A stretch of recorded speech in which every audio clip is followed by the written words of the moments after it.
கலைஞர் தொலைக்காட்சி நேயர்களுக்கு வணக்கம். இந்த நிகழ்ச்சி முதல் தேடல் முதல் சந்தர்ப்பம். இது நம்ம வாழ்க்கையில திரும்பி பார்க்கும்போது ரொம்ப அழகான அனுபவங்களா இருந்துட்டு இருக்கும். சினிமால இருக்கிறவங்களுக்கும் அதே மாதிரி தான். ஒரு சில பேர் பார்த்தீங்கன்னா முட்டி மோதி கஷ்டப்பட்டு அந்த சினிமால வந்து ஜெயிப்பாங்க. ஒரு சில பேருக்கு ஒரு ஈஸியா வாய்ப்புகள் கிடைச்சிரும்.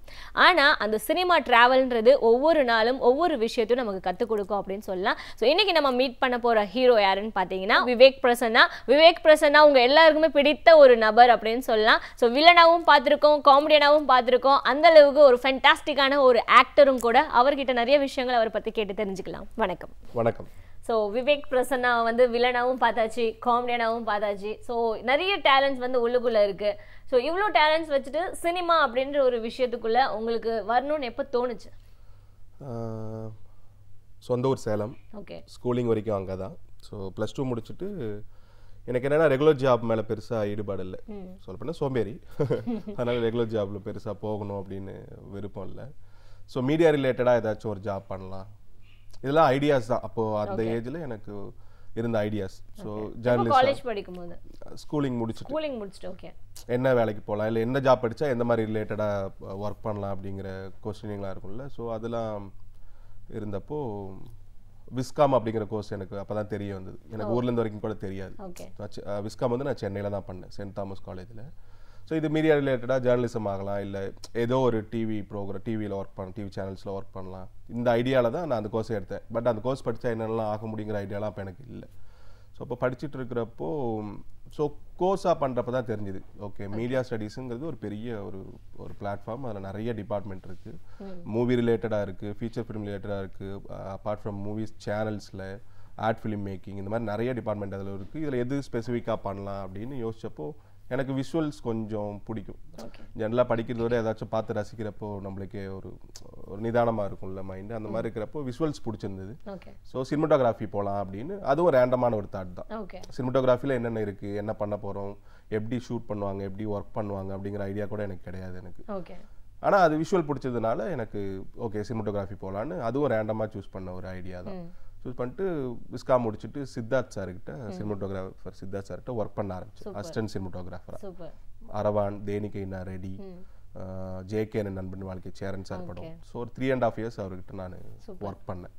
இதுதான் வந்து பிகினிங் ஸ்டேஜ். நான் வந்து சினிமாக்குள்ளே வந்ததே வந்து சினிமோட்டோகிராஃபி பண்ணும் அப்படிங்கிறதுக்காக அசிஸ்டன்ட் சினிமோட்டோகிராஃபராக ஜாயின் பண்ணி ஒரு 4 years ஒர்க் பண்ணிட்டு. ஓகே. ஸோ வந்து சினிமோட்டோகிராஃபரா ஆகணுன்றது ஒரு ட்ரீமா வந்திருக்கு உங்களுக்கு. பட் வந்து நடிப்புல எப்படி திடீர்னு மாறிட்டீங்க? ஆமாம், அதுதான் எனக்கும் சர்ப்ரைசிங்கான விஷயம். அதுதான் நெக்ஸ்ட் மினிட் ஒண்டர் தானே லைஃப், என்ன நடக்கும் அப்படின்னு நம்மளால கெஸ் பண்ணவே முடியாது. ஸோ அந்த மாதிரி இருந்தப்போ மது அப்படின்னு ஒரு ஷார்ட் ஃபிலிம். ஓகே. ஸோ எங்களோட டீம் எப்படின்னா இண்டஸ்ட்ரிக்குள்ளே இருக்கிறவங்க வந்து அப்கமிங்காக ஏதாச்சும் ப்ரோக்ராம் பண்ணணும், இல்லை ஒரு ப்ரொஃபைல் ரெடி பண்ணணுங்கிறப்போ ஷார்ட் ஃபிலிம் ரெடி பண்ணிட்டு இருந்த சமயம் அப்போ தான் வந்து ஷார்ட் ஃபிலிம்ஸும் பயங்கரமாக டெவலப் ஆகிட்டு இருந்தது. ஸோ இண்டஸ்ட்ரிக்கு அதுதான் மேதமேனா வந்தது. ஆமாம், அந்த ஷார்ட் ஃபிலிம் பேர் மது. ஸோ அதுதான் வந்து மேதமேனா இப்போது ரிலீஸ் ஆன படம். அதில் வந்து என்னோடய ஃப்ரெண்டு தான் டைரக்டர் ரத்னகுமார். அந்த சினிமோட்டோகிராஃபர் நானும் எல்லாம் ஒன்றா ஒர்க் பண்ணோம், சித்தார்த் சார்கிட்ட, விஜய் கார்த்திக் கண்ணன். ஸோ ஜென்ரலாக ஸ்கிரிப்டை அனுப்பிட்டு நீங்கள் படிக்க சொல்லுவாங்க, டீம் தானே அப்படிங்கிறப்போ ஸ்கிரிப்ட் படித்தப்போ யார் யார் கேரக்டர் பண்ணுறாங்க நாங்கள் ஜென்ரலாக அவர்கிட்ட கேட்டப்போ நீங்கள் இந்த கேரக்டர் பண்ணுறீங்க அப்படின்னு சொன்னாங்க. ஓகே, இது ஃப்ரெண்ட்ஸுக்குள்ளே சாதாரணம் தான். ஏன்னா விஸ்காமில் படிக்கிறப்பையும் ஷார்ட் ஃபிலிம்காக நடிச்சிருக்கோம், எல்லா டிபார்ட்மெண்ட்லையும் வேலை பார்ப்போம், எடிட்டிங்கில் வேலை பார்ப்போம், கேமரா சைடில் வேலை பார்ப்போம். நடித்தப்போ அது ஆன்லைனில் ரிலீஸ் பண்ணோம். ஸோ யூடியூப்பில் நல்ல ரீச் அதுக்கு. அப்போவும் ஐடியா இல்லை, நிறையா பேர் பார்த்தாங்க, அப்ரிஷியேட் பண்ணாங்க. சரி ஓகே, அது கண்டென்ட் பயங்கர ஸ்ட்ராங்கான கண்டென்ட், ஒரு ஜாலியான ஒரு ஃபிலிம், ஸோ எல்லாருக்கும் பிடிக்கிறதுக்கு வாய்ப்பு இருக்குது, இதை வச்சு நம்ம எதுவும் கெஸ் பண்ணிட முடியாதுன்னு சொல்லி ஆனால் நிறைய அப்ரிஷியேட் பண்ணிட்டே இருந்தது. இந்த ஷார்ட் ஃபிலிம் வந்து விஜய் சேதுபதி அண்ணாக்கும் பார்க்குற வாய்ப்பு கிடைச்சிது. ரத்னகுமார் அவர்கள் கொடுத்துருந்தாரு அந்த டிவிடியை பாருங்க அப்படின்னு. அதை பார்த்துட்டு அவரும் டைரக்டருக்கு ஃபோன் பண்ணி ஒவ்வொரு கேரக்டர் பற்றி மென்ஷன் பண்ணுறப்ப என்னோட கேரக்டரையும் மென்ஷன் பண்ணியிருந்தார், நல்லா பண்ணியிருக்காங்க. பட் வந்து அந்த படம் பார்க்கும்போதே நாங்கள் எங்களை மீறி சிரிக்கிற மாதிரியான காட்சிகள் தான் அதிகமாக இருந்தது. அவ்வளோ என்ஜாய் பண்ணிட்டு இருந்தாங்க, எல்லா பசங்களும் என்ஜாய் பண்ணோம் அந்த படம் பார்க்கும்போது. ஸோ உண்மையாகவே நீங்கள் அந்த படத்தில் நடிக்கும் போது உங்களுக்கு எப்படி இருந்தது, அந்த செட் என்ன மாதிரி இருந்தது? நான் ஷார்ட் ஃபிலிம் பேசணும் நானே தான் பண்ணியிருந்தேன். ஸோ அதே கேரக்டர் வினோத் அப்படிங்கிற கேரக்டர் நான் ஷார்ட் ஃபிலிம்லையும் நானே தான் பண்ணியிருந்தேன்.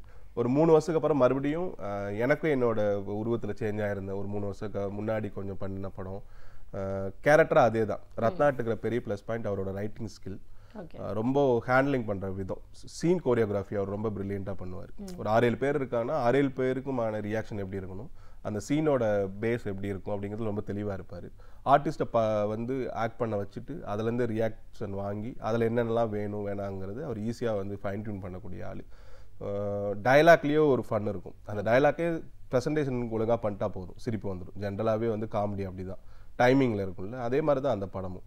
ஸ்கிரிப்ட்லேயே அவரோட டயலாக்லேயே தனியாக இதுக்குன்னு ஒரு ட்ராக் இல்லாமல், காமெடி ட்ராக் இல்லாமல் ஃபுல்லாக இருக்கும். ஸ்கிரிப்டே ஒரு ஒரு ஒரு பஞ்ச் ஆஃப் ஜாயாக தான் இருக்கும். ஸோ அதனால் எல்லாருக்குமே எக்ஸ்பீரியன்ஸாக செமையான படம் அது. ஓகே. அண்ட் வந்து உங்களுக்கு அதுல பேர் கொடுத்துருந்தாங்க. ஆமா. ஸோ உங்களுடைய ஃபர்ஸ்ட் பேர்.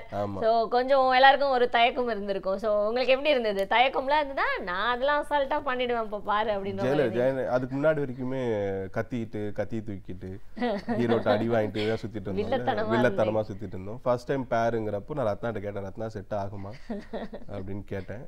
ஆனா அந்த கேரக்டரே டிபிக்கலான ரொமான்ஸ் சீன், டிபிக்கலான பிஹேவியர் எதுவுமே இருக்காது அந்த படத்துல. அவன் லவ் ப்ரப்போஸ் பண்றது அக்செப்ட் பண்றதும் தெரியாது, அவனுக்கு லவ் வந்துருச்சுங்கிறது எக்ஸ்பெக்ட் பண்ண தெரியாது. ஸோ அந்த மாதிரி ஒரு வில்லத்தனமான ஒரு லவ். ஆமா, அதுவும் ஒரு மாதிரி காமெடியான லவ் தான்.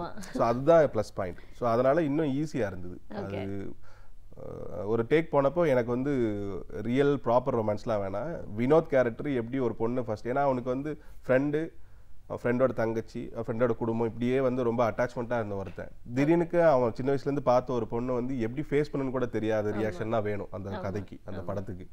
ஸோ வினோத் அப்படி ரியாக்ட் பண்ணாவே போதும் அப்படிங்கிறது தெரிஞ்சிருச்சு.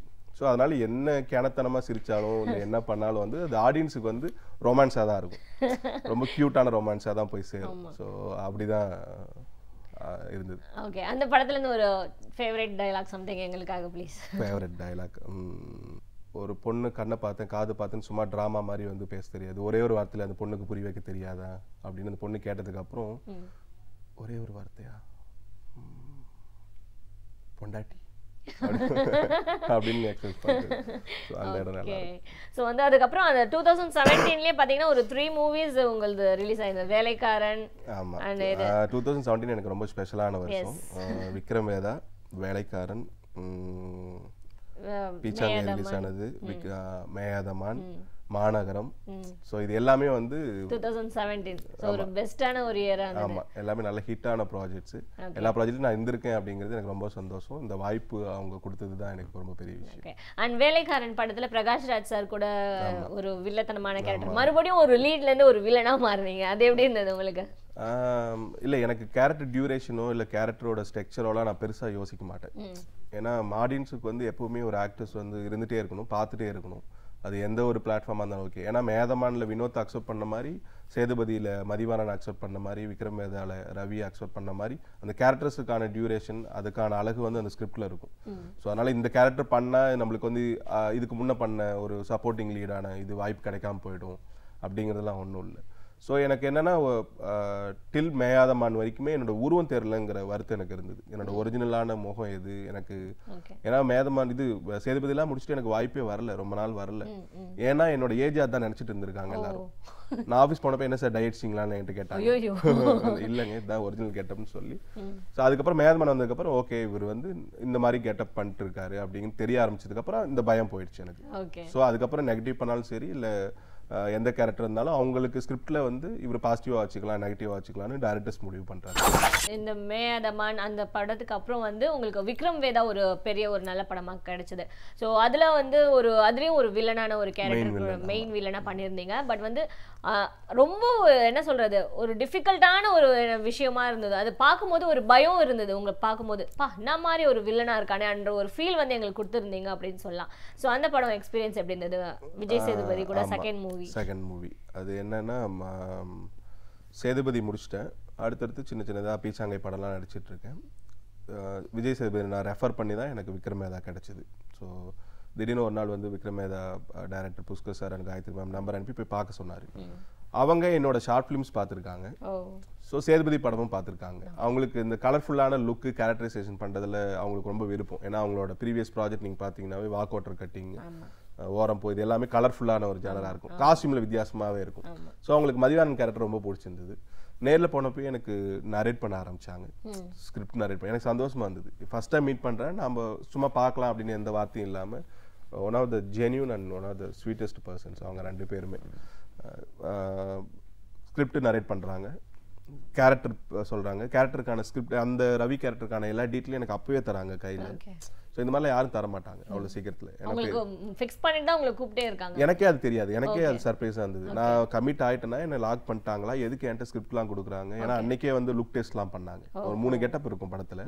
ஒரு ஒரிஜினல் கெட்டப், கொஞ்சம் ஒரு மிட் ஏஜ், அப்போ அதை விட கொஞ்சம் ஏஜ் அதிகமாக ஒரு 3 கெட்டப் இருக்கும். ஃபர்ஸ்ட் லுக்குக்கான டயலாக்லாம் பார்த்து ஸோ அங்கேயே ரிஹர்சல்லாம் பண்ணோம். அவங்களுக்கு பிடிச்சிருந்தது. டேட் கொடுத்துட்டாங்க நெக்ஸ்ட் டேவே. ஸோ இதெல்லாம் ரொம்ப சர்ப்ரைசிங்கான எனக்கு விஷயம் அந்த டீமோட. அதே மாதிரி அந்த டீமில் இருந்த அசிஸ்டன்ட் டைரக்டர்ஸ் கௌதம், ஷெரீஃப், சூர்யா, மீனா இல்லை எல்லாருமே வந்து என்னோட ஷார்ட் ஃபிலிம்ஸ் பார்த்ததுனால அவங்க வந்து இப்போ புஷ்கர் சார், காயத்ரி மேம்கிட்ட வந்து நிறைய மென்ஷன் பண்ணியிருக்காங்க. ஸோ சூப்பராக இருக்கும் இந்த கேரக்டருக்கு நீங்கள் அப்படின்னு சொல்லி நான் போகிறதுக்கு முன்னாடியே அவங்களாம் பேசியிருக்காங்க. ஸோ அவங்க எல்லாருக்குமே பெரிய நன்றி.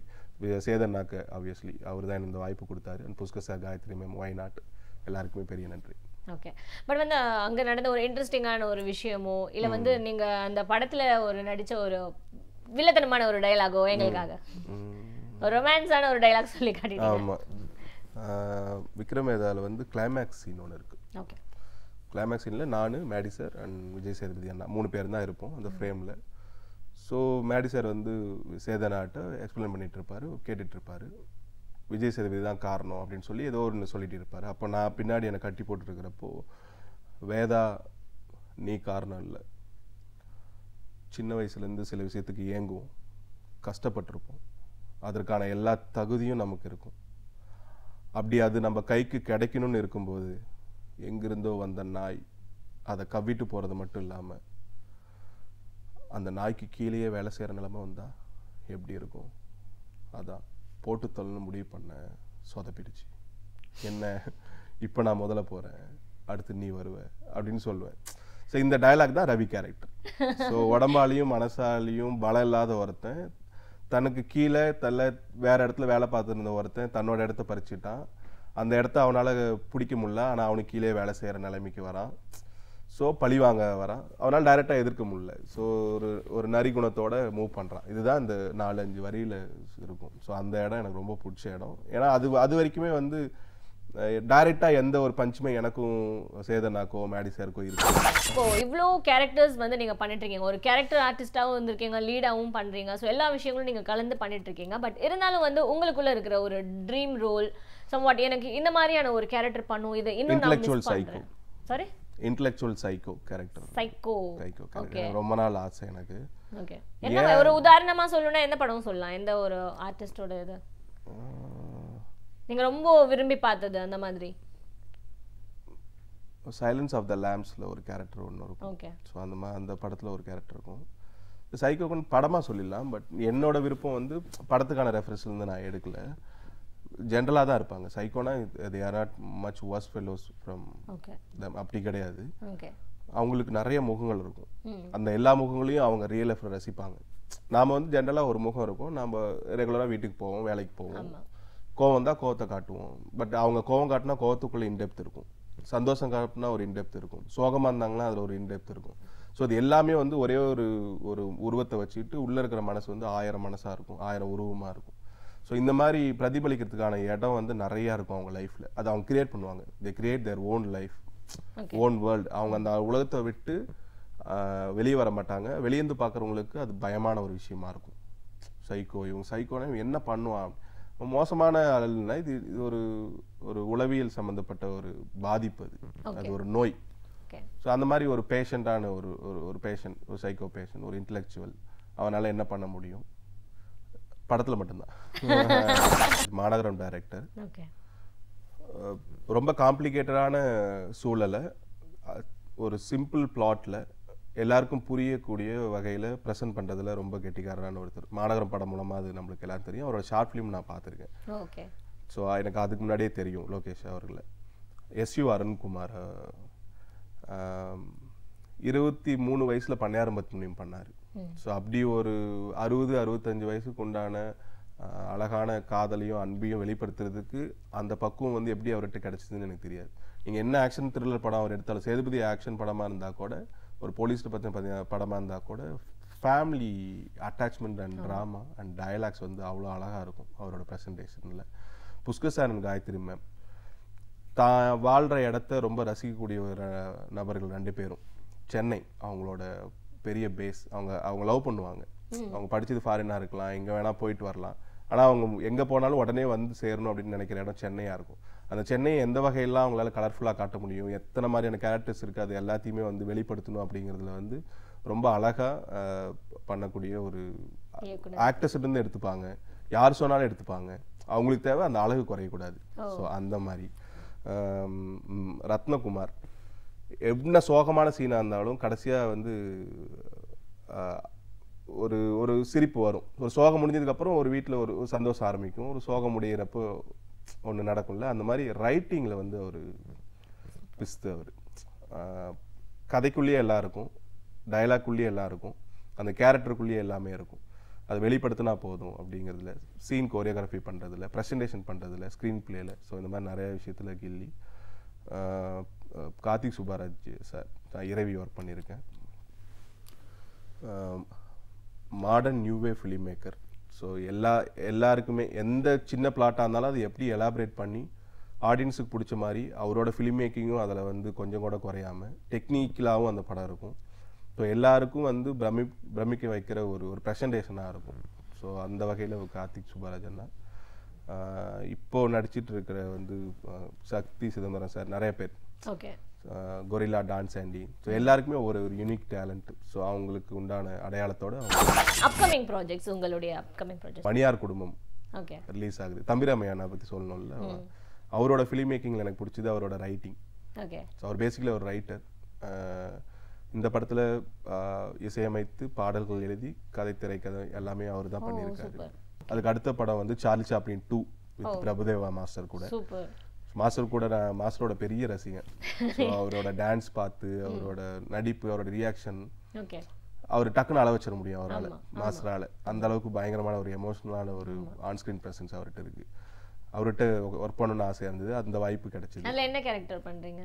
நான், பிரபுதேவ மாஸ்டர், அரவிந்த் ஆகாஷ் 3 பேரும் ட்ராவல் பண்ணுவோம் படம் முழுக்க. ஒரு ஃபன் ஃபில்டாக இருக்கும், ஃபன்னாக இருக்கும் படம் முழுக்க. ரொம்ப ஜாலியான படமாக இருந்திருக்கு. எப்படி இருக்கும் பிரபுதேவா மாஸ்டர் கூட? டைமிங், அவ்வளோ டைமிங், டக்கு டக்கு டக்குன்னு ரியாக்ஷன் வந்து பிடிச்சி அப்பயே எடிட் பண்ணி அப்பயே அவுட் பார்க்குற மாதிரி தான் இருக்கும். ஸோ அந்த அளவுக்கு ஷார்ப்பாக இருக்கும். ஸோ சூப்பரான எக்ஸ்பீரியன்ஸ் அந்த படம். சக்தி சிதம்பரம் சார் டைரக்ஷனில் அம்மா கிரியேஷன் ப்ரொடியூஸ் பண்ண படம். டப்பிங் முடிஞ்சு இப்போ ரிலீஸுக்கு வெயிட் பண்ணிட்டு. அடுத்தது Gorilla with Jiiva brother and Sathish. So இதுவும் ஃபன்னான ஒரு படம். All in pictures Vijay produce பண்ணி டான்ஸ் ஆண்டி டைரக்ட் பண்ணுற படம். ஜீவா பிரதர் வந்து ரொம்ப சின்ன வயசுலேயே ரொம்ப ஆழமான கதைகள் எடுத்து நடித்த ஒரு நபர். இதெல்லாம் அவருக்கு ரொம்ப சாதாரணமான ப்ராஜெக்ட். நான் அவர் பார்க்குறப்பெல்லாம் அவர்கிட்ட பேசுகிற விஷயங்களெல்லாம் அவரோட ப்ரீவியஸ் ப்ராஜெக்ட் பற்றியே பேசிட்டே இருப்பேன். இது எப்படி பிரதர் 20 வயசுல எப்படி பிரதர் இந்த படம் பண்ணீங்க, 22 வயசுல கட்டட தமிழ் பண்ணிருக்கீங்க, ராம் பண்ணிருக்கீங்க, மாதிரி படம்லாம் எப்படி அக்செப்ட் பண்றீங்க, எப்படி கதை உங்களுக்கு செலக்ட் பண்றீங்க, இந்த மாதிரி. ஏன்னா அவ்வளோ அதிசயம் அவரோட ப்ராஜெக்ட்ல இருக்கும். எல்லாமே one of the best projects அவர் பண்ணது. அவர் கூட ஒர்க் பண்ணது பெரிய எக்ஸ்பீரியன்ஸ். சதீஷ் கூட சொல்லவே வேணாம், டாப் காமெடியான ஒரு timing, dialogue, reaction, counter dialogue எல்லாத்துக்கும் பிஸ்தான ஒரு இது. அதுல என்ன கேரக்டர் பண்றீங்க? இதுல 3 பேர் 4 பேர். இதுல வந்து அருவி, மதன், நான், சதீஷ் அண்ட் ஜீவா ப்ரோ 4 பேரும் ஒரு காரியத்துக்காக இறங்கும். சொதப்பலாம் முடியும், காமெடியா இருக்கும். இதுல இப்ப சொன்ன 3 படமுமே வந்து ஜனரஞ்சகமான கமர்ஷியல் எலிமெண்ட்ஸ் உள்ள ஃபன்னான ப்ராஜெக்ட்ஸ். ஸோ வந்து 3 படங்கள் இப்போ ரிலீஸ்க்காக வெயிட்டிங்கில் இருக்குது. சூப்பர். வந்து இவ்வளோ நேரம் இவ்வளோ அழகாக உங்களுடைய ட்ராவலை வந்து எங்கள் கூட ஷேர் பண்ணிக்கிட்டீங்க. உங்களுக்கும் வந்து இது திரும்பி பார்த்த ஒரு நல்ல அனுபவமாக இருந்திருக்கும்னு நினைக்கிறேன். ஸோ உங்களுடைய அப்கமிங் ப்ராஜெக்ட்ஸ் எல்லாமே வந்து சக்ஸஸ்ஃபுல்லாக வரதுக்கு எங்கள் கலைஞர் டிவி சார்பாக உங்களுக்கு வாழ்த்துக்கள் சொல்லிக்கிறேன். Thank you so much. கலைஞர் டிவிக்கு என்னுடைய மனமார்ந்த நன்றி. ஸோ இந்த மாதிரி நேரத்தில் தான் வந்து நிறைய பேருக்கு நான் தேங்க் பண்ண முடியும். ஸோ ஷார்ட் ஃபிலிமில் தொடங்கி எனக்கு சினிமோட்டோகிராஃபராக வாய்ப்பு கொடுத்ததில் தொடங்கி சித்தார்த் சார்லேருந்து ஸோ இன்னைக்கு மேல் நடிக்க இருக்கிற எல்லா ப்ராஜெக்ட்டுக்குமே எனக்கு வாய்ப்பு தந்திருக்காங்க. ஸோ அவங்க எல்லாருக்குமே இந்த நேரத்தில் கலைஞர் தொலைக்காட்சி மூலமாக என்னுடைய நன்றியை தெரிவிச்சுக்கிறேன். நன்றி, வணக்கம்.